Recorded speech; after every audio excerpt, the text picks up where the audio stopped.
Assalamualaikum warahmatullahi wabarakatuh. Yang terhormat Bu Mirah selaku dosen pengampu mata kuliah Sistem Pengendalian Manajemen. Kami dari kelompok 12 yang beranggotakan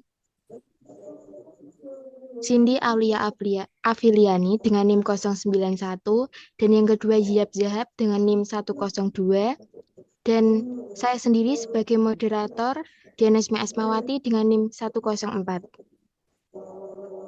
Ingin mempresentasikan hasil diskusi kami, yaitu tentang perusahaan multinasional.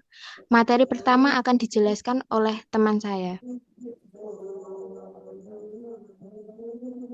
Pengertian perusahaan multinasional merupakan suatu perusahaan besar yang biasanya berada di negara maju dan memiliki anak perusahaan di berbagai negara lain. Biasanya di negara berkembang, karena perusahaan ini menjalankan bisnisnya di berbagai negara, maka sifat usahanya mendunia sehingga dapat memiliki pengaruh yang kuat terhadap kondisi politik global.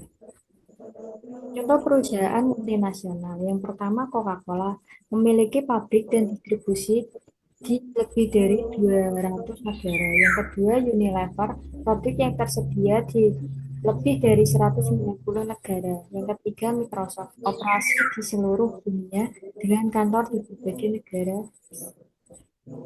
Struktur perusahaan multinasional ada dua. Yang pertama, sentralis dan desentralisasi. Sentralisasi merupakan keputusan penting diambil dari kantor pusat, sedangkan desentralisasi keputusan lebih banyak diambil oleh cabang lokal berdasarkan kondisi pasar. Jenis struktur organisasi yang pertama fungsional, pembagian berdasarkan fungsi, keuangan, pemasaran, R&D. Yang kedua divisional, berdasarkan produk, wilayah, atau pasar. Yang ketiga matrik, kombinasi dari struktur fungsional dan divisional. Selanjutnya dilanjutkan saya.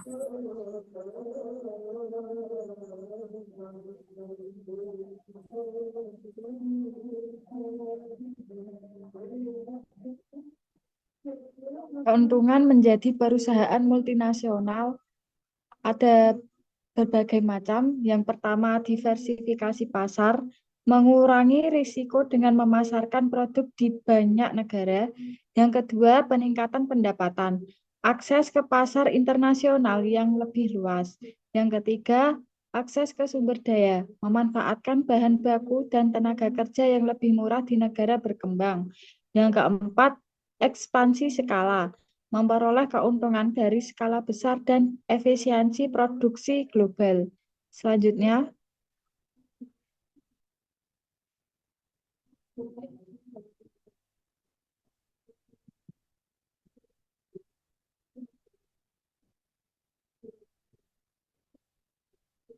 tantangan yang dihadapi perusahaan multinasional. Yang pertama, perbedaan budaya.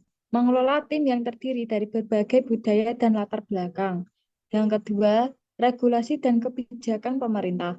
Peraturan yang berbeda di setiap negara dapat mempengaruhi operasi. Yang ketiga, risiko finansial.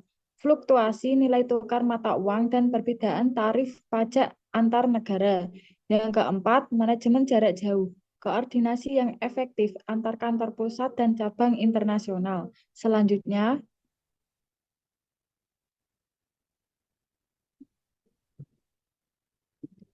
ada beberapa strategi global perusahaan multinasional, yaitu pertama, global strategi. Strategi yang mengutamakan konsistensi produk dan merek di seluruh dunia. Yang kedua, transnasional strategi, menggabungkan elemen global dan lokal untuk memanfaatkan keuntungan dari kedua sisi. Yang ketiga, internasional strategi, memasarkan produk yang relatif standar di berbagai negara dengan sedikit modifikasi. Yang keempat, multi domestic strategi, menyesuaikan produk dan layanan sesuai dengan preferensi dan kebutuhan lokal. Selanjutnya akan dilanjutkan oleh rekan saya.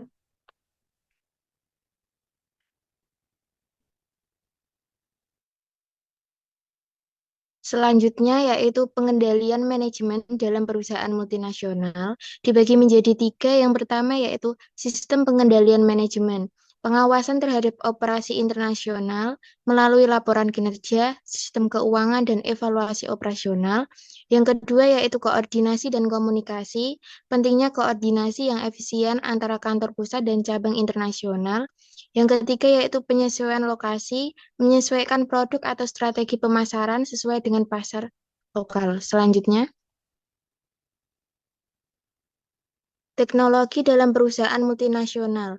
Yang pertama yaitu sistem informasi global, penggunaan teknologi untuk mendukung operasi internasional, misalnya ERP, CRM, dan Big Data. Yang kedua yaitu komunikasi dan kolaborasi, platform digital untuk memfasilitasi komunikasi antara kantor pusat dan cabang di berbagai negara.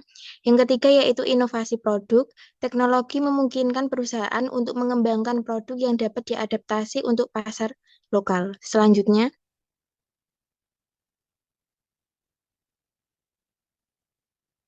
yang terakhir yaitu kesimpulan, perusahaan multinasional memainkan peran penting dalam perekonomian global. Tantangan seperti budaya, regulasi, dan koordinasi dapat diatasi dengan strategi yang tepat dan teknologi canggih. Keberhasilan perusahaan multinasional bergantung pada keseimbangan antara globalisasi dan penyesuaian dengan pasar lokal. Baik, selesai sudah presentasi kelompok kami. Maaf jika masih ada penjelasan atau tutur kata yang kurang dimengerti. Sekian, terima kasih. Wassalamualaikum warahmatullahi wabarakatuh. Waalaikumsalam warahmatullahi wabarakatuh.